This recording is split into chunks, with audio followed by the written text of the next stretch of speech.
Flosstube. It's Arlene here. It is Saturday, January 23rd.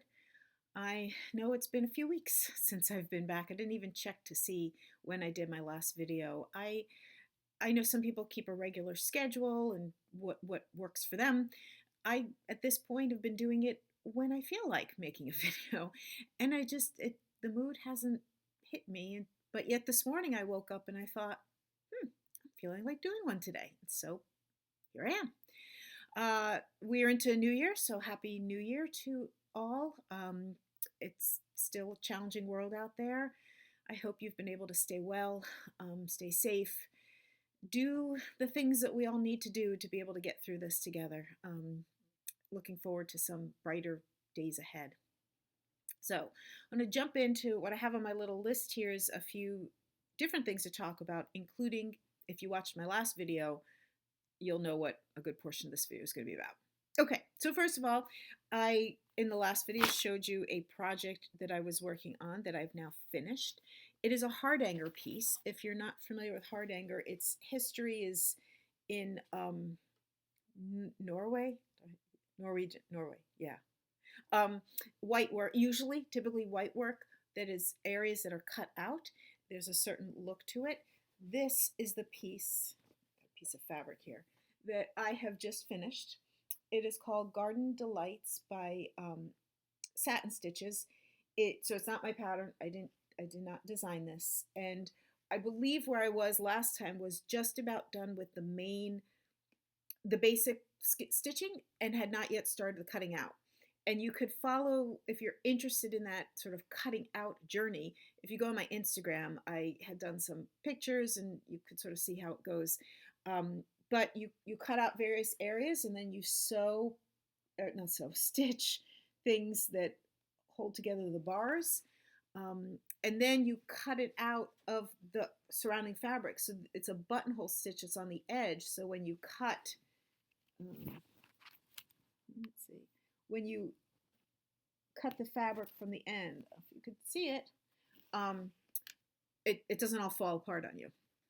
So I also think the last time I shared that I believe it is typical in hardanger. You would stitch these main parts. Again, it's hard to see with the white. All the stitching that you're seeing, there is usually done with like a perlate cotton. And then the smaller areas, the what's going on in the bars that are being woven here or whatever, all this stuff is usually done with a number 12. So finer. And the instructions for this pattern had it all at number 8, like no, not the finer thread, which I thought was interesting. And I thought, yeah, I'm testing out that 12. It's got to be 12. It's got to look fun. It's got to look right at 12. And so I first section cut out, started to do the bar weaving. And I was like, you know what? I don't like the look of it. So I put it in 12. So I put in some 8. I'm like, yeah, I like the way this looks better. So to each his own. I thought I knew what I was going to do, and I ended up doing right as the instructions had said, using the number 8. So I'm pretty pleased with how it turned out. I've done a few smaller things, but this is basically the second hardanger I've ever done. It's on 25 count linen, like I said, with perlate, white on white. I think hardanger certainly can be found in colors these days. To me, there's still such a beauty in white on white. So I needed this project in December. I needed a break from what I had been doing, which, sometimes you just do. I've been doing a lot of cross stitching, and as someone who likes different types of needlework, I needed to take a break from the cross stitching to do something different. And this hardanger was exactly what I needed. So it's hard. If you're new here, I am a designer. I design under the name Works by ABC, and a lot of my stitching are models for future designs that will come out in the future. And so there's only some of them that I want to share while they are in the process, because I'd rather wait for a reveal when I'm ready to sell the pattern. But so one of the things that I worked on, and it's not quite a sneak peek, but it's something worth talking about. So I'm not going to show you the design. The stitching is finished, but I want to point out I have stitched a design where the model is stitched on the sparkly fabric, and I could have sworn I kept the tag.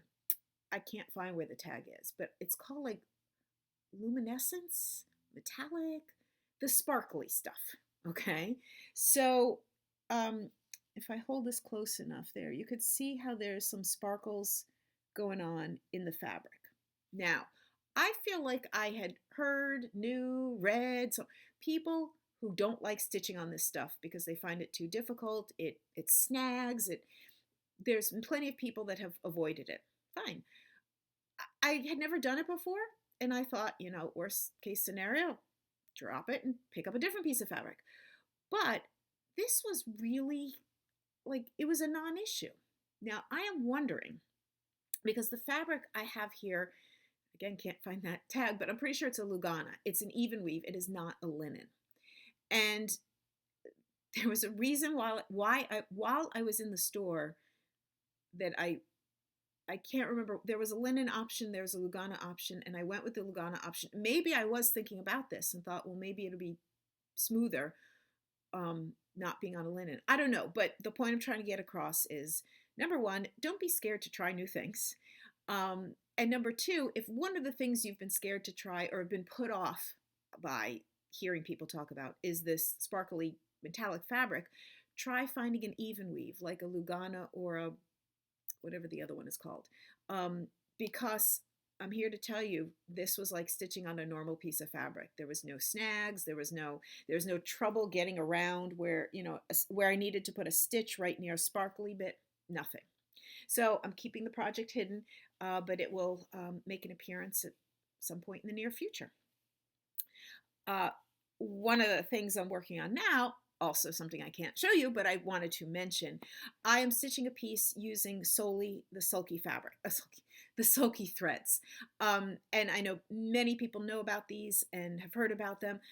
I go back to my early Flosstube days, where I would hear people talking about something and in effect say, everyone knows about this.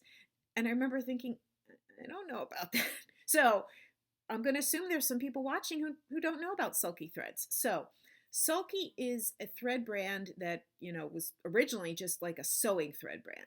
They started putting out, I don't know when, but they started putting out this 12 weight cotton. And this 12 weight is about 1.5 to 2 strands of DMC. So one of the advantages of stitching with this is that in an area that you might, or in a fabric count where you might be using 2 strands, you can use only 1. Now, there's different questions of coverage. If you were looking for a full coverage piece, my opinion is that you would need to be at like 36 count. But if you're okay with a little bits, you're not completely solid, 30, the project I'm working on right now is 32. It's not a full coverage piece by any means, and the way I'm stitching, it has worked just fine. So where do you get them? You can find them in all kinds of places now, especially as it's gotten bigger and bigger. You can find them on Amazon. I don't think you could buy individuals. I think there's like packs you can buy. But you can also order them directly from the Silky website. I know I did order a bunch of them a year or two ago, and I probably talked about it at Flosstube. So you can order from the Silky website. I believe on that website you can also find stores that carry it. Heads up, most of those are like either quilting or sewing stores. So you would want to call and find out, do they have the 12 weight? Because they have a lot of sewing weight, which is like size 40, I think. Anyway, I encourage you to again, if you got a chance to try something new, to see if you can get some of these threads and see what you think of them. They're, it might be like, I don't like it. That's fine. Okay, next thing to talk about is if it's been posted in various places and talked about by various designers, but again, I'm going to assume some of you have not heard about this.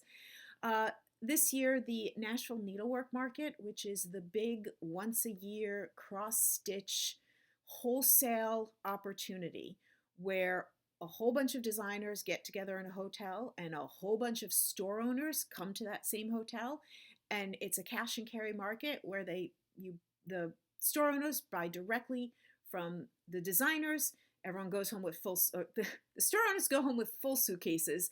The designers are hoping to go home with empty suitcases. It typically happens the first weekend of March. It happened in 2020, literally the weekend before things really started to shut down. You may recall I talked about it because I went as a visitor last year with the hope that I would be in the right place to become an exhibitor for 2021. I signed up, I got off the wait list, I am scheduled to be an exhibitor at 2021. And then we have this little thing called a pandemic. So at some point mid-fall or so, it was moved to May, the end of May, with the hope that things would be better by then. And just first week of January, at some point, the announcement was made that Nashville was going to be canceled. That there was just, for all good reasons, there was just no way to picture, even by the end of May. Do we all hope things are on a good progress, in a good direction? Absolutely. And in 5 months from now, do I hope there are going to be some things that are going to be a little bit more comfortable to do? Absolutely. But are we going to be in a state of the world where 500-600 people can come together in a hotel all at once?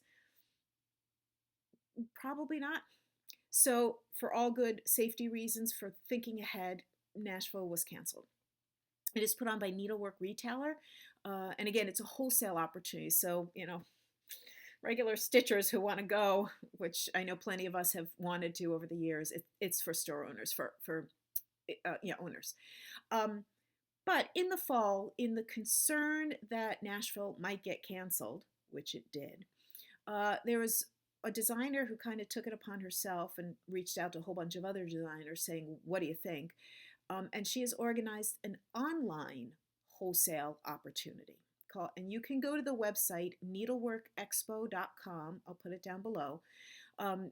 There's not much to see there right now, but what you can see is the stores that have signed up to participate. And as of this morning, there are about 120 stores that have signed up. And you can see the list of designers that have signed up. And right now it's about 65 designers. So this is a big thing. It's for store owners to purchase wholesale directly from designers. Now, how is it logistically going to work? I don't know. I don't know if it's going to be the case where only store owners can actually access, the show is supposed to happen the first weekend of March, Friday, Saturday, Sunday, I think. And will the access to the pages that are stores, will it be, access only through store owners? Will there be an option where people can view, but only prices and ordering information is available to store owners? I have no idea. Do I think designers might be sending out and advertising in the typical way they often do in like February-ish time, leading up to market? I'm thinking so. That's what I'm kind of planning on doing. So I am participating in the Needlework Expo online market. I encourage you to take a look at that list, see if your LNS is signed up to participate, and if they aren't, maybe encourage them to do so. It's no cost for store owners, as is the case with Nashville. I mean, the cost for Nashville is transportation and hotel and food while you're there. And of course, it's wonderful to do things in person and have that in-person connection. When in-person isn't quite the right thing to do, or the safe thing to do, everyone's saving the travel costs. Yeah, there's some shipping costs involved, but you're saving a whole lot in the traveling costs. So I encourage you to just mention this to your store owners if you haven't already.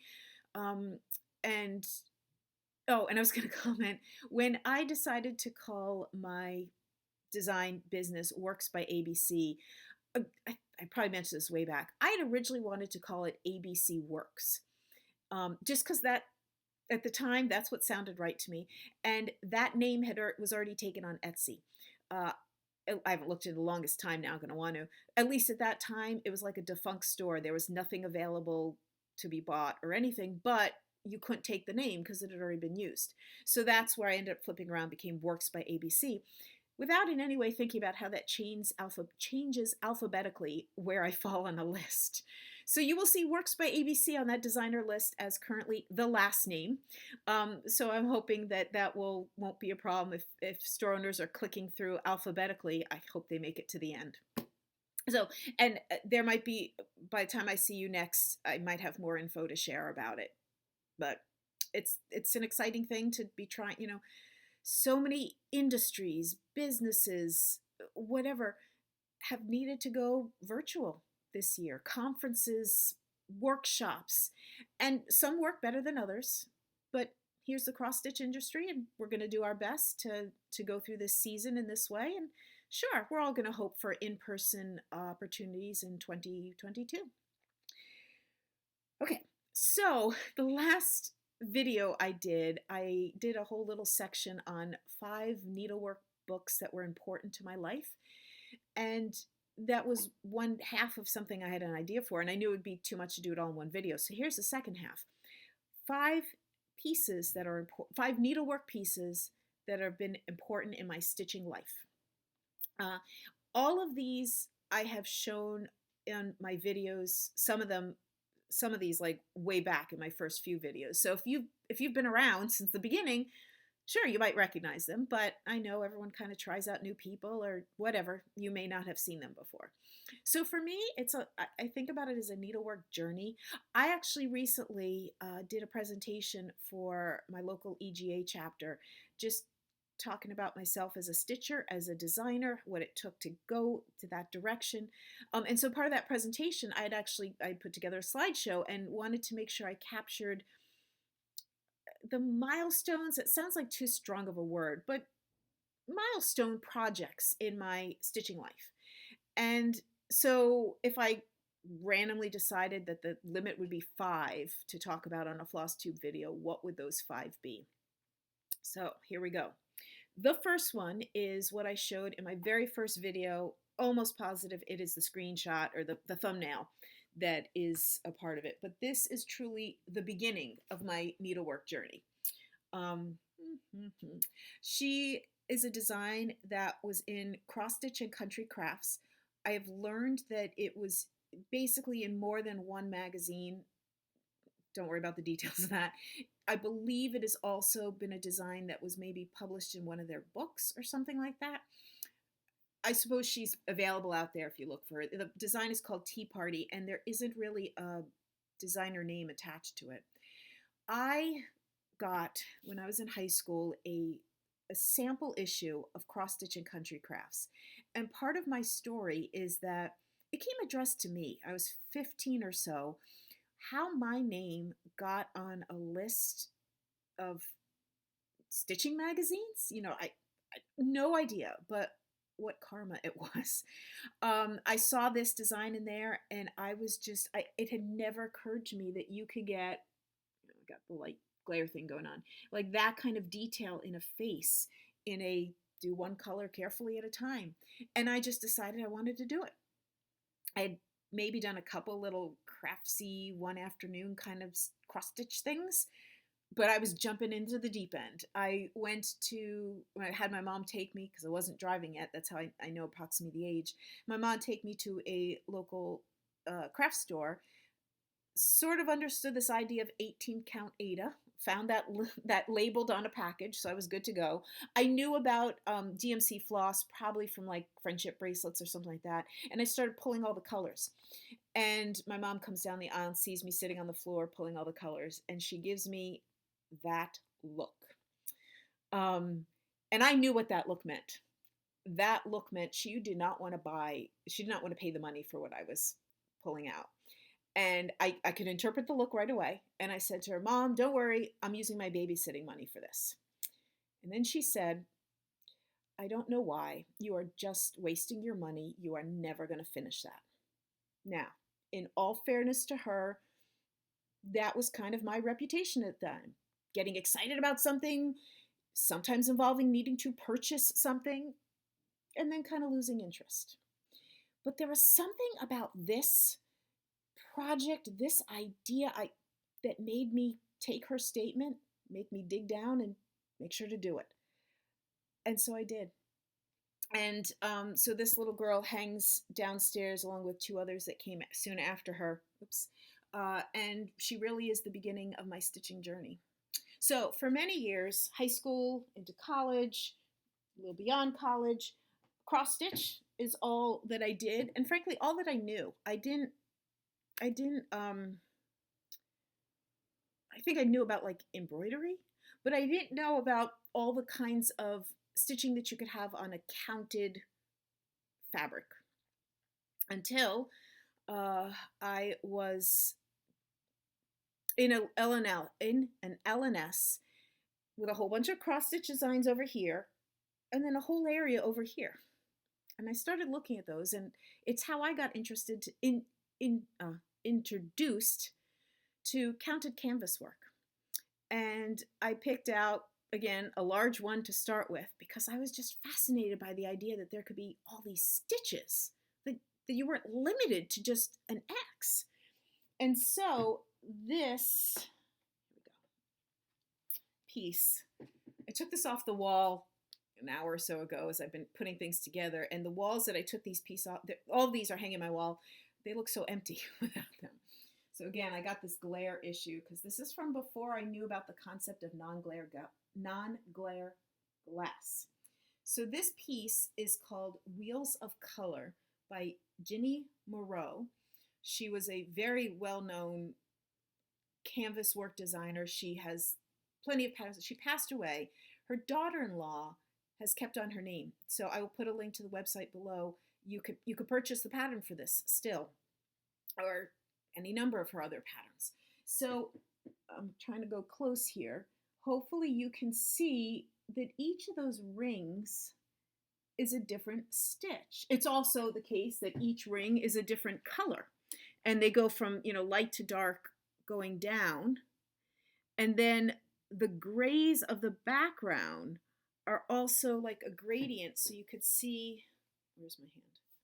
Yeah, you could see, there we go. It's darker up here, and as you go on the diagonal, it gets lighter down here. So I loved this project. I loved that it introduced me to something new. This is a project I was working on when I moved here to New Jersey, and it was because of this project that I wanted to do it well. I wanted to get it framed correctly, so to speak. And it's because of this project I found an LNS in my area that there was also a frame shop. Sadly, they've gone out of business some number of years ago, but many of my pieces, you know, that are up to a certain year were all framed there. So, Wheels of Color, my first non-cross stitch piece, my introduction to the fact that stitching could be more than cross stitch. The third project in my 5 important projects in my stitchy life is so big I can't take it off the wall to show you.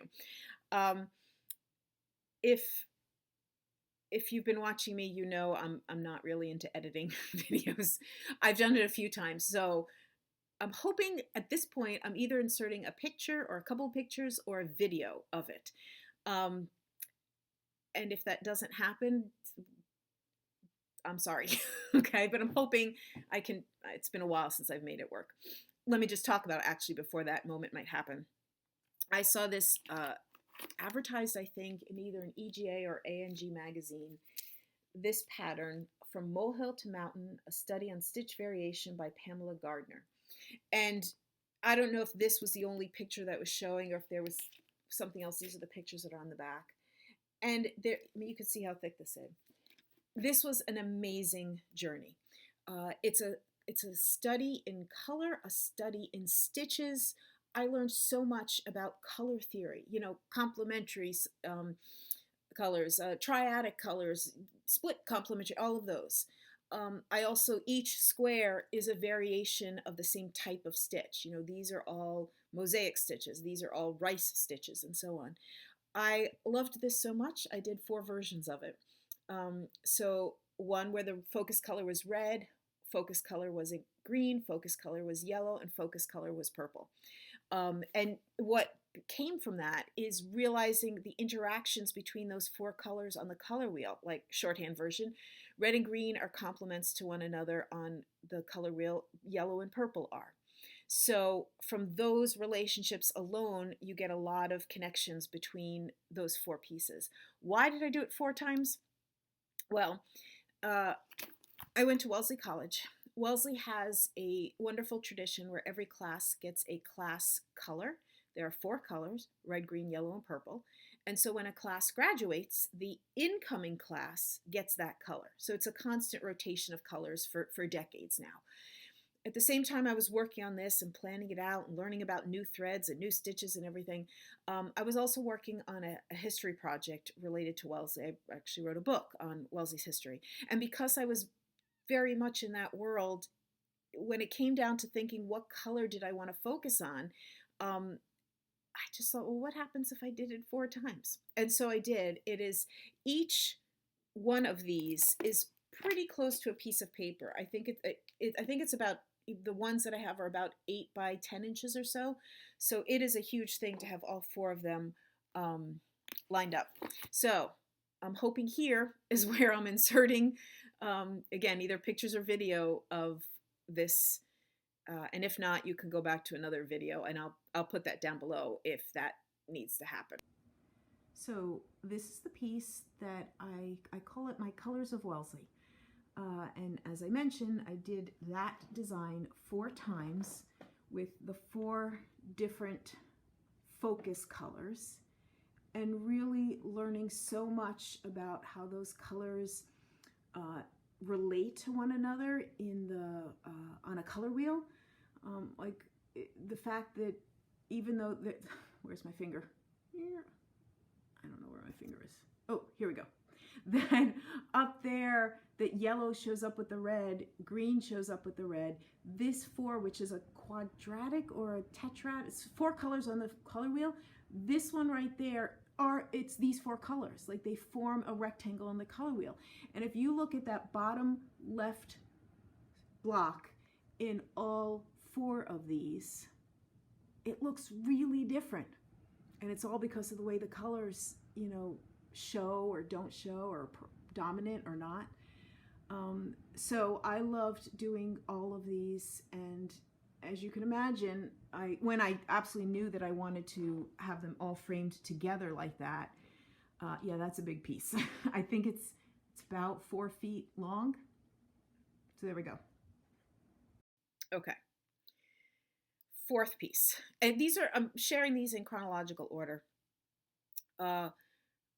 Oh, and I should have said this from the beginning. These 5 pieces, I am not counting any of the designs that I've done under my Works by ABC design. That could be a whole nother, you know, what are the 5 best things that you've done or that you've enjoyed creating, whatever. So all of these are not Works by ABC things. They are all from either outside that world, or actually all 5 of them are from before that world. So number 4, chronologically, is a piece that I designed. It is something I designed, and it was it was such an important challenge for myself to do this. So this is called Antioch Mosaic, and what it is a pretty faithful recreation of an actual mosaic that is in a museum. The actual mosaic is 10 feet by 10 feet. It came from the archaeological digs of Antioch, which I believe is like in modern day Syria, or probably in a part of the world where a lot of archaeological things have been completely destroyed over the decades. But it was dug up and given to a museum, however it got there, in like the 1930s. And so I have always just, the geometry of it, the symmetry of it has just always been appealing. And I wanted to see if I could recreate it.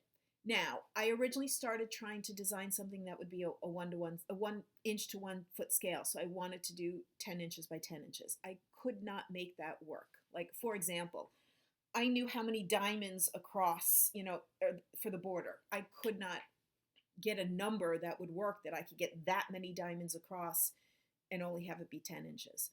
Once I allowed myself the flexibility of going to 12 inches, so this is a 12 by 12 piece, I was able to make everything work. as I was going along, one of the huge challenges, after getting that basic outline, one of the huge challenges was how to do these squares. Because if you can look at any of them, they are not, straight up or down, or it's not horizontal or vertical in relation to the whole rest of the piece. They're all at an angle.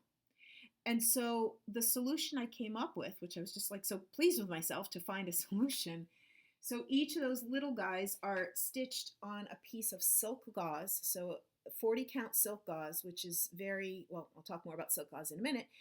And then stitched onto, like, the white areas here are covering the silk gauze, and that's what keeps it on.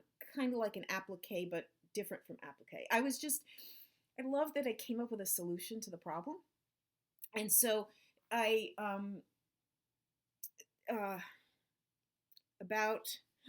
this mosaic, did I say this already, is actually in the museum at Wellesley. So it's another Wellesley connection, and something that has been there for my college days, and every time I've been back, if I go into the museum, it's there. It's a prominent piece.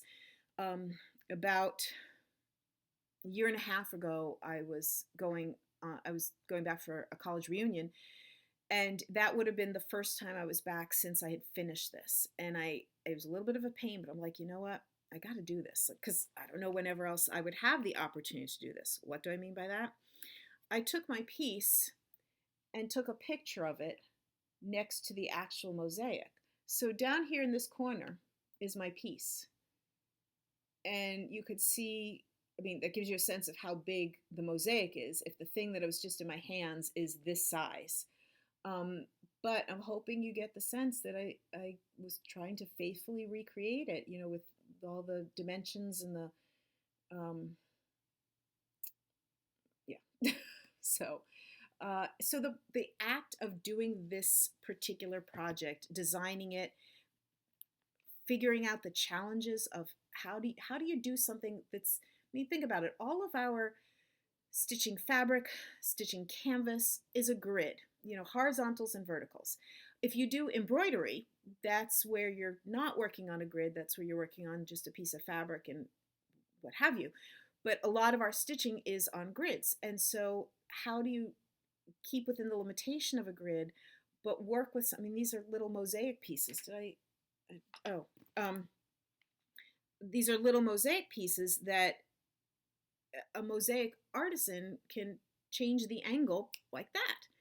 A stitcher can't do that.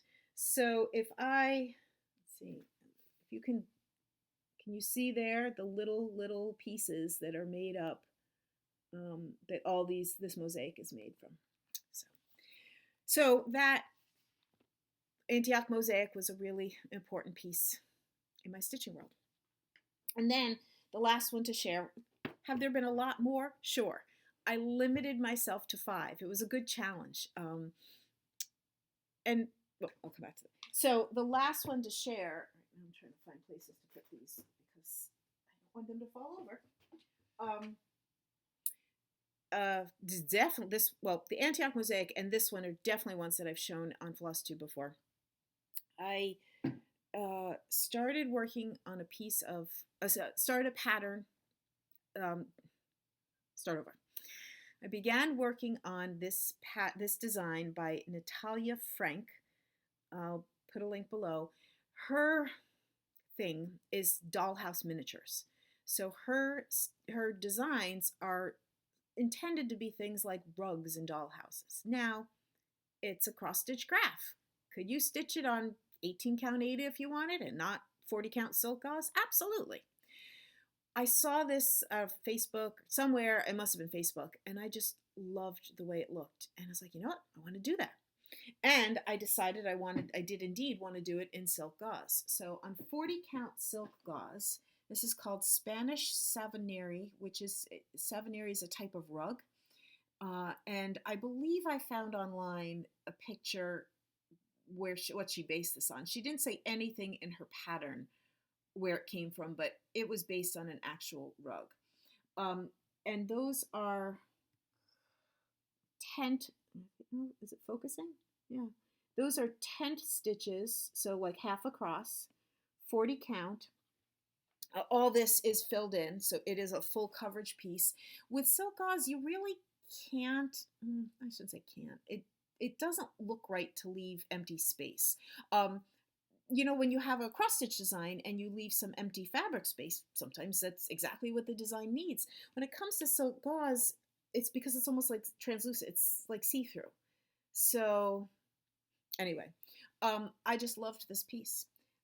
But a huge part of it was also, this was the beginning of me really learning about stitching communities online. I belonged to a few Facebook groups. This is before I did Flosstube, before I knew about like Stitch Mania and the like cross stitch groups. There's a group called Needlepoint Nation. It is for needlepoint, like canvas based things. And they very clearly say if you do cross stitch, wonderful, there's plenty of groups. This is for needlepoint. Fine. And I don't know if I've ever posted there, but I certainly, liked to look at the eye candy.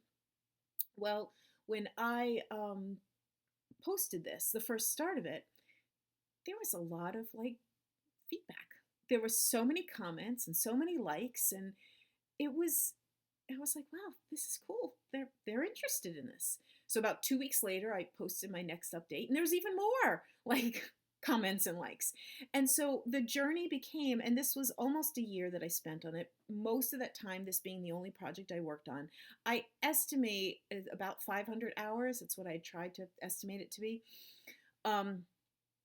I would post just about every 2 weeks. I would always include a penny in the picture so you get a sense of the scale. I mean, you could see my head. You can see, you get a sense of the scale here. So this is 10.5 inches by 10.5 inches, which is very large for a piece to do on 40 count. Not impossible. I mean, I've seen people who've done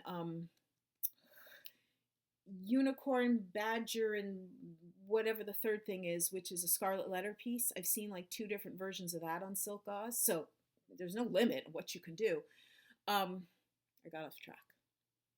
I would post about every 2 weeks, always a penny in the picture. And I had just all these people cheering me on as I went through the months. And sometimes I'd get, maybe if I went 3 weeks, somebody would say, oh, I'm so glad to say, I was wondering what happened to you. And I felt a part of the community from there. It wasn't too long afterwards that I did learn about Flosstube, which led me to making my own floss tubes, which led me to Stitch Mania and some other stitching groups on Facebook that led me to Instagram. But this was my introduction to not only a piece that I loved and a type of a style, working on silk gauze that I loved, but it also introduced me to stitching communities. And I think that's a pretty important thing. So there you go. The 5 pieces that are important to my stitching life. I'm just going to throw this out there. If you're watching and you do Flosstube, could you come up with that? Could you, sit down and think 5 pieces, or pick your own number, that were important to you, that were an important step to where you are, the ones you just love the most? It's kind of an interesting challenge to do something like that. And whether it's like a top 10 list of whatever or a top 3 of whatever, it's sort of a stitching way to do it. And I would love to see if you've done something like that. So that's about all that I have for today. I thank you so much for being here. The comments, the likes, the subscribers, as I think every Flosstuber says, makes such a difference to me. Especially these days as we are all living way more isolated than we were a year ago. This kind of connection means so much to me. So with that, please stay safe, stay well, and I'll see you next time.